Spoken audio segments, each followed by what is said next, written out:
تعالوا بقى نعمل غدا.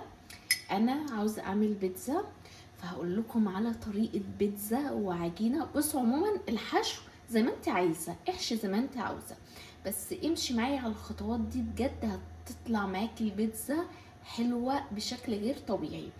بالذات العجينه، طعم العجينه هتطلع حلوه جدا. فشوفي بقى انا هعمل ايه. هنجيب اول حاجه 2 معلقتين صغيرين من السكر، تمام. وبعدين 2 معلقتين كده. هناخد معلقه صغيره عشان انا هعمل كميه على قدي، فانا كان الكميه اللي انا دايما كاتباها عندي هي كميه ل3 بيتزات، فانا هعمل كميه صغيره اللي هي يعني مثلا ايه، هعمل لو نص ممكن اعمل ربع كيلو من الدقيق، تمام. وبعدين هعمل بعد الدقيق هروح حاطه كيس خميره فوريه،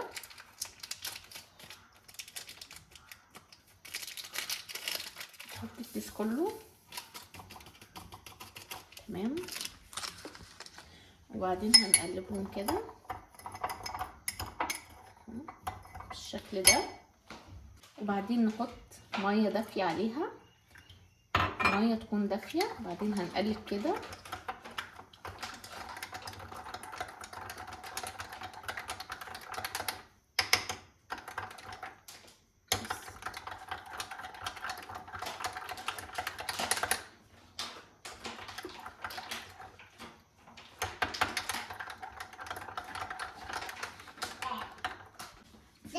وغطا هنروح راكنينه لحد بقى ايه ما نعمل العجينه بتاعتنا.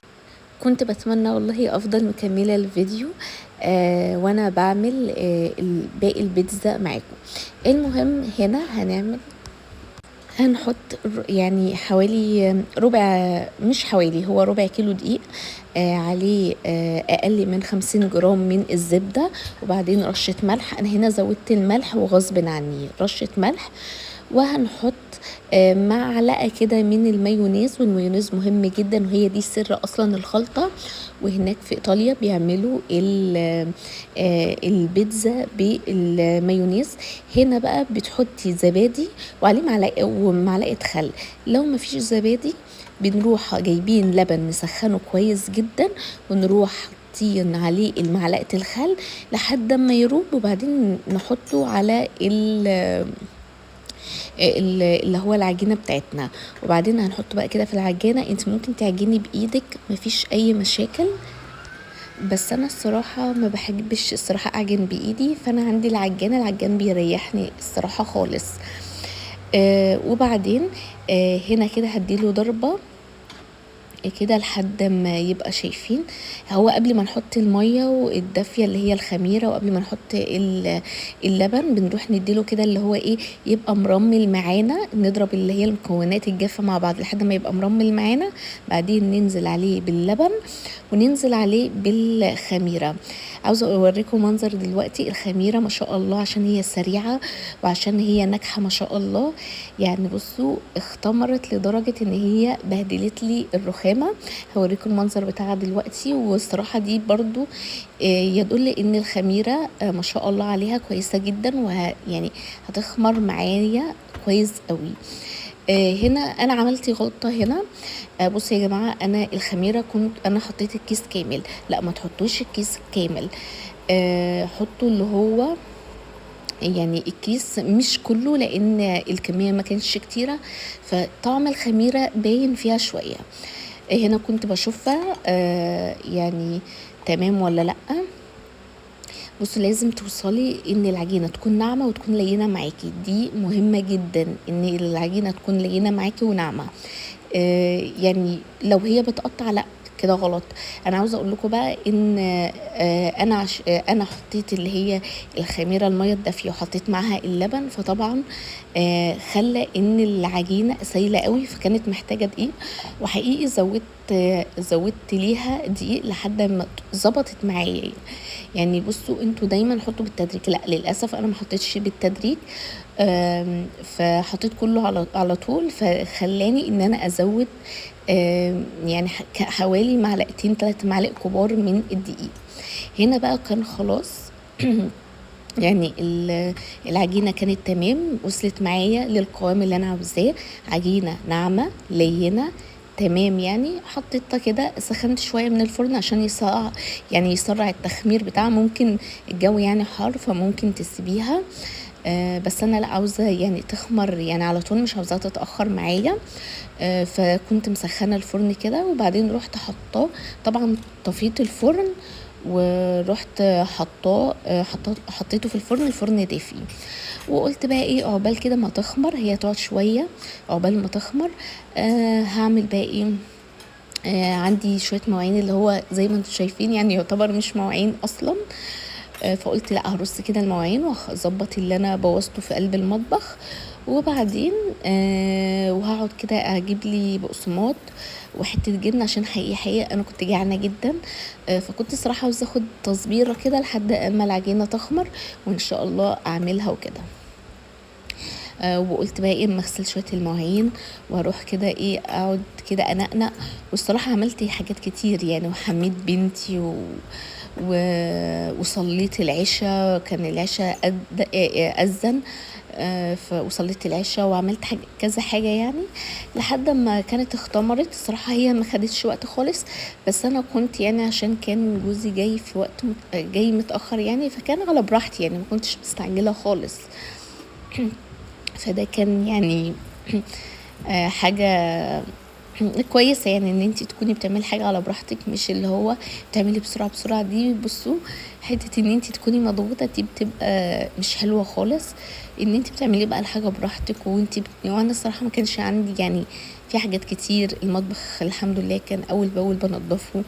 يعني من الحاجات المهمة جدا ان انتي اول باول تظبطي حاجتك، تنضفي حاجتك كده يعني، ده بيفرق قوي.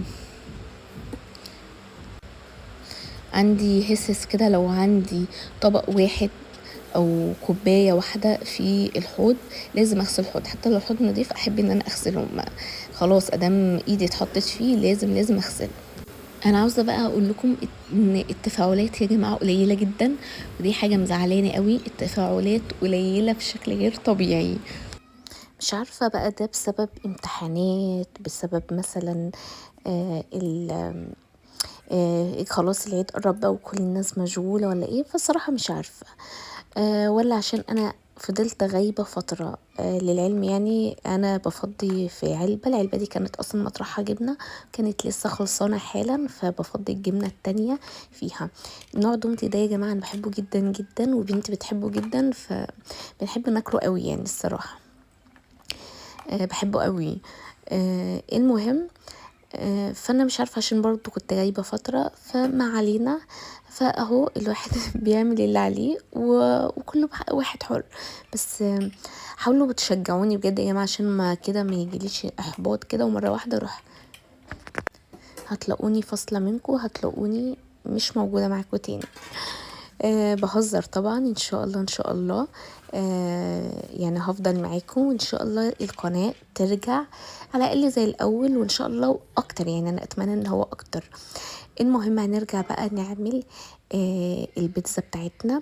كان خلاص اصلا يعتبر العجينه اختمرت. فهنشوف بقى الحاجات اللي انا هعملها عليها. انت بصي زي ما انت عايزه، انت احشي زي ما انت على براحتك. انا الصراحه كنت عاملها بالبسطرمه، بس قلت لا، انا يعني عشان هنا عندي يعني بنحبها بفراخ اكتر، فكان عندي 3 قطع بانيه كده كبار، فقلت لا اعملها بالبانيه بتبقى ايه اجمل واطعم. وقلت ايه هعمل كده طماطمايه صغيره كده، وطبعا فلفل اخضر، شطه خضراء. فهم دول بس اللي حطيته عليها، وزيتون طبعا عشان انا كنت اصلا هنسى الزيتون، وبعدين في الاخر افتكرت ان في زيتون. انا عماله اقول في حاجه ناقصه في حاجه ناقصه، افتكرت ان الزيتون هو اللي ناقص يا جماعه.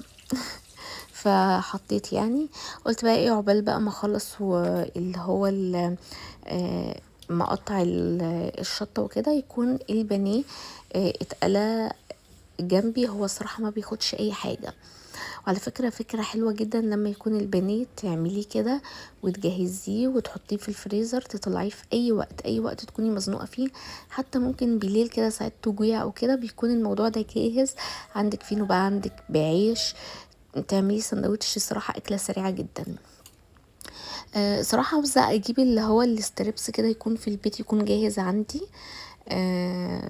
محتاجة الصراحة ان انا اجيبه، لان بيوفر كتير يعني في اي وقت انت بتجوعي.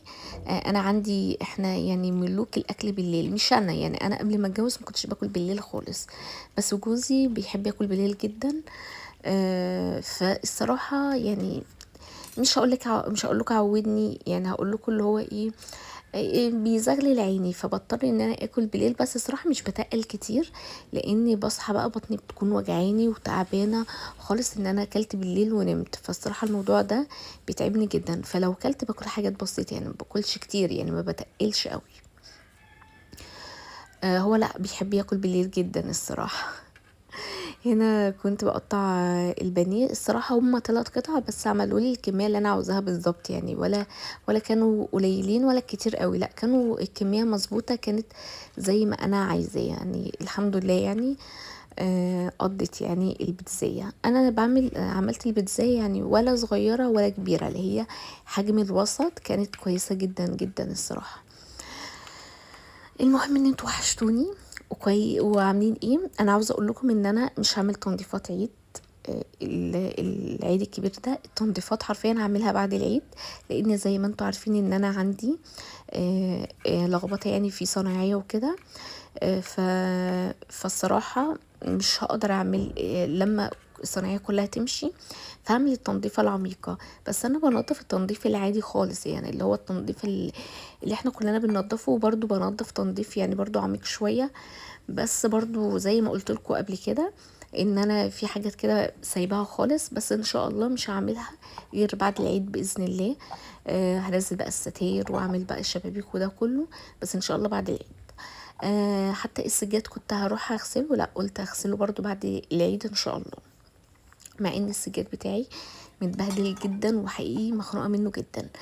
انا عاوزه اقول لكم بقى في الخطوه دي مهمه جدا جدا، ان انت تروحي حطها كده وتسيبيها كده ترتاح من 3 ل5 دقايق، هتلاقي العجينه فردت معاكي بكل سهوله. يعني لو انت خدتيها وحطيتيها وفردتيها على طول مش هتفرد معاكي، او هتفرد معاكي بصعوبه قوي. بس اول ما هتحطيها هنا على الصينيه وترتاح من 3 ل5 دقايق، هتلاقيها بصي بكل سهوله فردت معاكي. ولاحظوا ان العجينة ما شاء الله عليها، ما شاء الله عليها لينة جدا وناعمة وفردت بكل سهولة. الخطوة بقى المهمة جدا جدا جدا يا جماعة، الشكشكة، ان انت تجيبي شوكة كده وتشكشك دي. بصوا الخطوة دي اهم من اي خطوة، مهمة جدا جدا، لان لو ما عملتهاش هتلاقوا معاكم البيتزاية نفخت وما بقاش حلوة خالص. فانتوا لازم تشكشكوها كده، تنفسوا العجينة. انا الصراحه دايما لما بعمل البيتزا ما بعملهاش صلصه مخصوص، صراحه بيبقى عندي كاتشب وبفرد الكاتشب عليه بس، هو ده اللي انا بعمله يعني، ما بعملهاش سلطه بيتزا خالص. وبدهنه وبقعد بقى اروح ادهنيها كده، واحط بقى الحشوه اللي انا عايزاها.